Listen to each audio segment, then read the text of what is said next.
Qu'est-ce qu'il y a? Il y a un problème? Non, il n'y a pas de problème.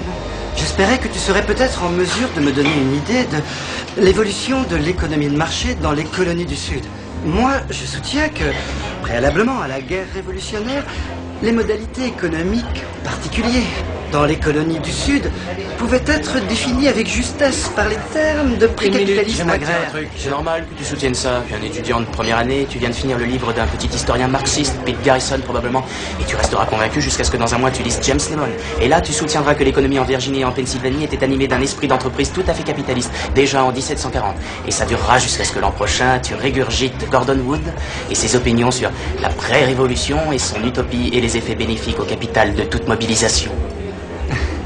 Je ne pense pas que je le ferai parce que Wood a tendance à sous-estimer l'impact des distinctions. Wood a tendance à sous-estimer l'impact des distinctions sociales fondées sur la fortune, en particulier la fortune héritée.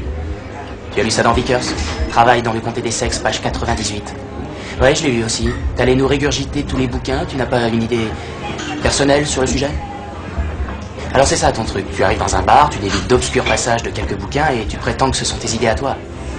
Et tu fais tout ça juste pour impressionner une fille et embarrasser mon ami. Ce qu'il y a de triste pour un type comme toi, c'est que dans 50 ans, tu vas commencer à penser par toi-même et tu vas découvrir le fait qu'il y a deux certitudes dans ta vie. Primo, t'es pas fait pour penser. Et deuxio, tu as paumé 150 000 $ pour un enseignement que tu aurais trouvé pour 1,50 $ d'amende de retard à la bibliothèque municipale. Oui, mais moi j'aurai mon diplôme. Et tu serviras à mes gosses des frites dans un drive-in quand je les emmènerai skier à la montagne. Oui, peut-être. Mais au moins, j'aurai ma personnalité. Mais si ça te pose un problème, tout ça, on peut faire quelques pas dehors et régler l'affaire entre nous. Non, vieux, il n'y a aucun problème. C'est cool. C'est cool? Cool. Ouais, tu peux le dire que c'est cool. Ouais, c'est ça, la ramène plus. Il en a dans le cigare, le copain.